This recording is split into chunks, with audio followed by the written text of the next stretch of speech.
আজকের ব্লগটা একদমই র্যান্ডম ব্লগ। আর আজকের ব্লগটা হচ্ছে birthday blog. Pre birthday celebration হয়েছিল আমার ভাসুরের ছেলের। আসসালামু আলাইকুম এভরিওয়ান, কি অবস্থা সবার? আশা করছি সবাই অনেক ভালো আছেন। আমরাও আলহামদুলিল্লাহ ভালো আছি। তো রাতের বেলা আজকে মেহেদি পরে নিচ্ছিলাম। আর আজকে আমার ননদের মেয়ে আমাকে মেহেদি পরিয়ে দিচ্ছিল। আর এদিকে সবাই প্রি বার্থডে সেলিব্রেশন করার জন্য ঘরটাকে সাজাচ্ছিল। আমার আমার ভাসুর, তারপর বাড়ির বাচ্চারা যারা আছে ওরা সবাই মিলে আজকে সাজাচ্ছিল বার্থডের জন্য সবকিছু। আর এটা কোনো বড় ধরনের কোনো বার্থডে না, এটা একদমই ঘরোয়া পরিসরে বার্থডেটা করা হয়েছে। জাস্ট খালি আমরা ঘরের মধ্যে যেই কয়জন ছিলাম সেই কয়জনই। তো এরপর আমার ননদের মেয়ে আমাকে খুব সুন্দর করে মেহেদি পরিয়ে দিয়েছে, সাথে আমার বাচ্চাকেও মেহেদি দিয়েছিল, আয়ানকে। তো সবাই মিলে আমরা মেহেদি পরলাম। তারপর আমরা অন্ধকারে ঘরটাকে সাজিয়েছি। আমার শ্বশুরবাড়িতে একটু পরপরই কারেন্ট চলে যায়, যেহেতু এটা একদমই গ্রাম। আর গ্রামের তো এরকমই হয়, লোডশেডিং বেশি হয়।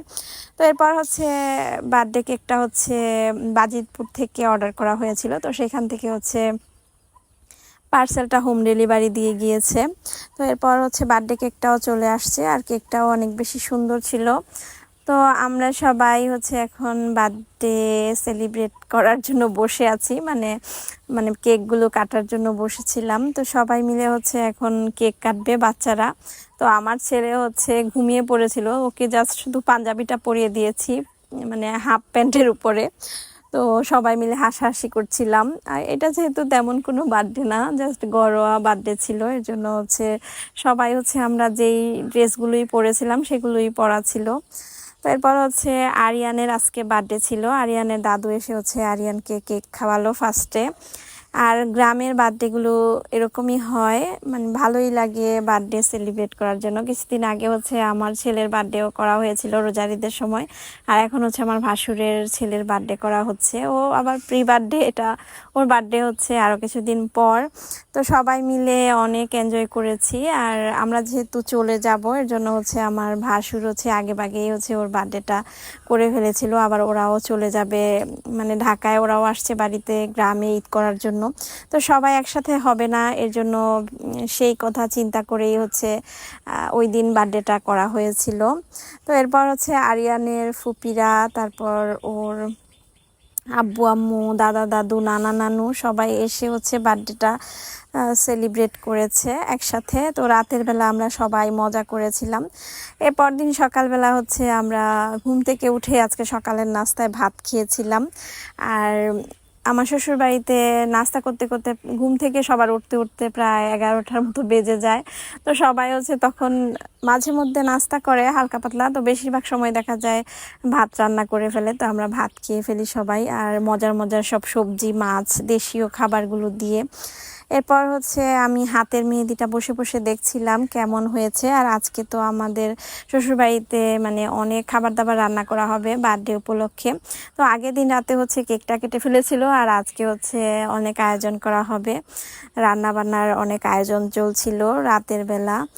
আজকে মোরগ পোলাও রান্না করা হবে, এর জন্য অনেকগুলো মুরগি নিয়ে আসছিল, আর সাথে ফ্রাইড চিকেন বানানো হবে। তো আমার ননদ সব কিছু রেডি করেছিল। তো আমার ননদকে আমি একটু হেল্প করছি, আমি জাস্ট খালি চিকেনের উপরে ক্রামগুলো করে দিচ্ছিলাম, কোট করে দিচ্ছিলাম চিকেনগুলোকে। তো সব কিছু মেরিনেশন সব কিছু অল ওভার আমার ননদ করেছে, আমি সামান্য একটু হাত লাগিয়েছিলাম। আর আমার শ্বশুর বাড়িতে আসলে আমার কিছুই করতে হয় না, আর ওরা তো আমাকে কিছুই বলে না করার জন্য। আমি আজকে নিজে থেকেই আমার ননদকে একটু হেল্প করেছিলাম। তো এদিকে আমার ননদ ফ্রাইড চিকেনগুলো ভেজে নিচ্ছিল। আর সব বাচ্চারা আমরা সবাই নাস্তা খাওয়ার জন্য ওয়েট করছিলাম কখন ফ্রাইড চিকেন হবে। এরপর ফ্রাইড চিকেনগুলো রেডি হয়ে গিয়েছে, আর এখন আমরা মজা করে খাচ্ছিলাম। আর অনেক মজা হয়েছে, বাচ্চারা তো অনেক বেশি পছন্দ করেছে। আর সবাই অনেক মজা করে আজকে খাওয়া দাওয়া করেছিল একদম সন্ধ্যা থেকে রাত পর্যন্ত। এখন সবাই নাস্তা হিসাবে চিকেন ফ্রাই খেয়েছে, দেন একটু পরে আবার হেভি খাবার খাওয়া হবে। তো আমার ননদই রান্না বান্না করে, মানে বাড়িতে কোনো বড় অনুষ্ঠান হলে হেল্পিং হ্যান্ডরা হেল্প করে দেয়, বাট আমার ননদ হচ্ছে রান্নাটা করে। আমার ননদের রান্না অনেক বেশি মজা। তো উনি হচ্ছে পাকঘরে ঢুকে গিয়েছে, আর এখন হচ্ছে কারেন্ট চলে গেছে, আর সবাই হচ্ছে টর্চ লাইট দিয়ে ধরে রেখেছে, যেহেতু এখন রান্না না করলে লেট হয়ে যাবে। এরপর আবার হচ্ছে আমার ননদের মেয়ে আমাকে হাতে মেহেদি পরিয়ে দিয়েছে। তো ওর মেহেদির ডিজাইনটা এত ভালো লাগে আমার কাছে। ও তেমন একটা বড় না, অল্প বয়সে অনেক সুন্দর করে মেহেদি দিতে পারে। এরপর হচ্ছে আমার ননদ রান্না বান্না সব শেষ করে ফেলেছে। এখানে দেশি মুরগি রান্না করা হয়েছিল, তারপর হচ্ছে রোস্ট রান্না করা হয়েছিল, পোলাও রান্না করা হয়েছিল, সাথে ছিল সালাদ, ড্রিঙ্কস, তারপর গরুর মাংস তো এমনিতেই কোরবানির ঈদে থাকেই। তো সব কিছু মিলিয়ে আজকে আমরা অনেক মজা করে খেয়েছি, আর রান্নাগুলো অনেক মজা হয়েছে। এই তো এভাবেই হচ্ছে আজকে আমরা সবাই মিলে আমার ভাসুরের ছেলের প্রি বার্থডে সেলিব্রেশন করেছি। আর বার্থডেটা কেমন লেগেছে আপনাদের কাছে, সেলিব্রেশনটা অল্প পরিসরে, সেটাও জানাবেন। তো আজকে সবাই মিলে তো আমরা খাওয়া দাওয়া করতে করতে একদমই রাত 1টা বেজে গিয়েছিল। এরপর হচ্ছে সবাই তো অনেক মজা করলাম, অনেক ভালো লেগেছে। আজকে সব খাবারগুলো বেশি টেস্টি হয়েছে।